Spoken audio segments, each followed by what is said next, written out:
ഇപ്പോൾ നമ്മൾ കേട്ടുകൊണ്ടിരിക്കുന്ന കഥ ഭാരത കഥാ അമൃതം മഹാഭാരത സംഗ്രഹം. ഈ പുസ്തകം പബ്ലിഷ് ചെയ്തിരിക്കുന്നത് സായി പബ്ലിക്കേഷൻസ്, പൽക്കുളങ്ങര. അപ്പോൾ കഥയിൽ ചോദ്യമില്ല, നമുക്ക് കേൾക്കാം. സ്വാലവധം. യുധിഷ്ഠിരൻ്റെ അപേക്ഷ അനുസരിച്ച് ദ്യൂതകാലത്ത് സ്വാലനുമായി നടത്തിയ മഹായുദ്ധത്തെക്കുറിച്ച് കൃഷ്ണൻ വിസ്തരിച്ചു. രാജ്യസൂയവേളയിൽ കൃഷ്ണൻ ശിശുപാലനെ വധിച്ചതിൽ ശിശുപാല സഹോദരനായ സ്വാലന് അമർഷമുണ്ടായിരുന്നു. അവൻ ചതുരംഗപ്പടയും കൂട്ടി സൗഭമേറി ദ്വാരക വളഞ്ഞു. അക്കൂട്ടത്തിൽ ഏറ്റവും ഉഗ്രമായ യുദ്ധം നടന്നത് കൃഷ്ണപുത്രനായ പ്രത്യുമ്നനും സ്വാലനുമായിട്ടായിരുന്നു. യാദവപ്പട ആകെ അമ്പരന്നു. വിജയവിശ്വാസമില്ലാതെ കണ്ട അവസരത്തിൽ പ്രത്യുമ്നൻ പ്രത്യക്ഷപ്പെട്ട് യുദ്ധത്തിന് നേതൃത്വം നൽകി. പ്രത്യുമ്നൻ്റെ ധീരതയിലും യുദ്ധസാമർഥ്യത്തിലും വിശ്വസിച്ച സൈന്യം നഷ്ടപ്പെട്ട മനോവൈര്യം വീണ്ടെടുത്തു. വീണ്ടും സ്വാലപ്പടയെ നേരിട്ടു. സ്വാലനും പ്രത്യുമ്നനും തമ്മിൽ പൊരിഞ്ഞ പോര് നടന്നു. ഇടയിൽ സ്വാലൻ്റെ മായാപ്രയോഗത്തിൽ പ്രത്യുമ്നൻ മോഹാലസ്യമാണ്ട് തേരിൽ വീണു. അപ്പോൾ സൂതൻ യുദ്ധമുഖത്തു നിന്നും തേര് പിന്തിരിപ്പിച്ചു. ബോധം വീണ്ടുകിട്ടിയ പ്രത്യുമ്നൻ വിവരമറിഞ്ഞു സൂതനെ കുറ്റപ്പെടുത്തി. പടക്കിറങ്ങി പുറപ്പെടുന്ന ഒരു വീരൻ പിന്തിരിഞ്ഞോടുകയോ? അത് അപഹാസ്യമല്ലേ? തൻ്റെ കരുത്തിലും കഴിവിലും വിശ്വാസമർപ്പിച്ച് തന്നെ യുദ്ധത്തിന് വിട്ട കൃതവർമാവോ കൃഷ്ണനോ ബലരാമനോ മറ്റുള്ള യാദവ പ്രമുഖരോ ഇക്കാര്യം അറിഞ്ഞാൽ തന്നെക്കുറിച്ച് എന്താവും ധരിക്കുക? വൃഷ്ണിവംശത്തിലെ ധീര വനിതകൾ തന്നെ അപഹസിക്കില്ലേ?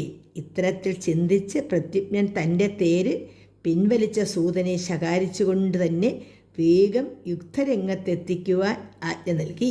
ദാരുകപുത്രനും സൂതവൃത്തിയിൽ അതിസമർത്ഥനുമായ സൂതൻ പ്രത്യുമ്നനെ സ്വാന്തനിപ്പിച്ചു. പടനിലത്തിൽ വെച്ച് രഥികൾക്ക് ക്ഷീണം സംഭവിച്ചാൽ അവരെ രക്ഷിക്കേണ്ടത് സൂതധർമ്മമാണ്.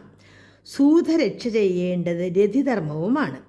അതനുസരിച്ച് സ്വാലശരമേറ്റു മോഹാലസ്യം ബാധിച്ച പ്രത്യുമ്നനെ തൽക്കാലത്തേക്ക് താൻ പിൻവലിച്ചതാണെന്നും ഏത് പട നടുവിലും വിദഗ്ധനായി തേര് തെളിക്കുവാൻ താൻ സമർത്ഥനും നിർഭീകനുമാണെന്നും ആഗ്രഹം പോലെ സ്വാല സൈന്യമുഖത്തേക്ക് താൻ ഇതാ തേര് തെളിക്കുന്നുവെന്നും അവൻ വിനയപൂർവ്വം അറിയിച്ചു.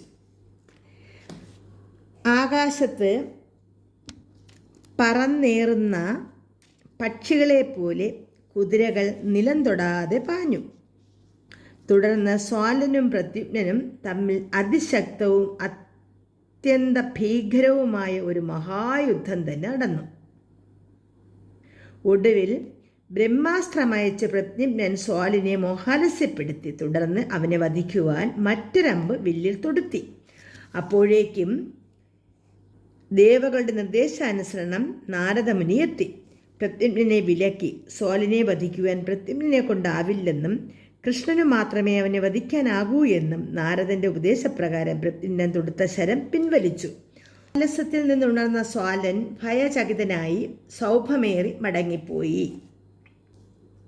സ്വാലൻ മടങ്ങിക്കഴിഞ്ഞ ഉടനെ കൃഷ്ണൻ ദ്വാരകയിലെത്തി.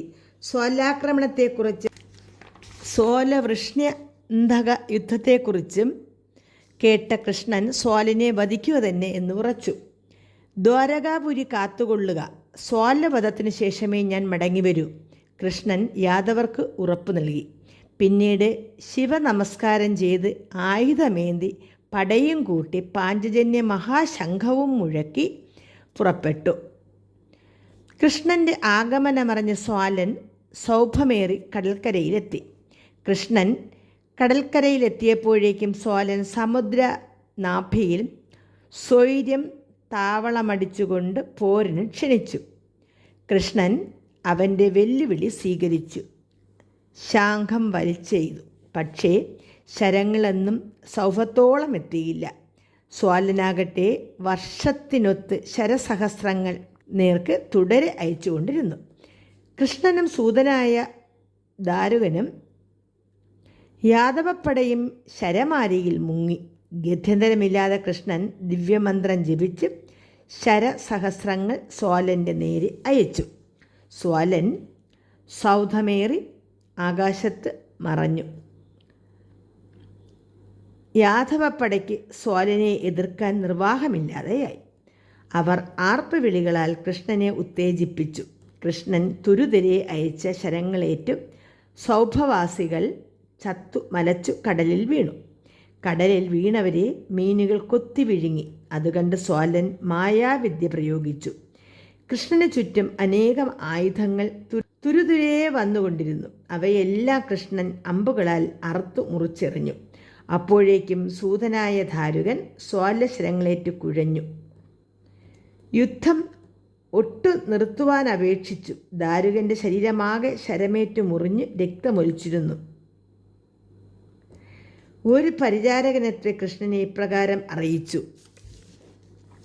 സ്വാലൻ ദ്വാരകയിലെത്തി വസുദേവനെ വധിച്ചിരിക്കുന്നു. വേഗമെത്തി ദ്വാരകാപുരി രക്ഷിക്കുക. പിതൃ സുഹൃത്തായ അഹൂകനയച്ച സന്ദേശം കേട്ട് കൃഷ്ണൻ സങ്കടപ്പെട്ടു.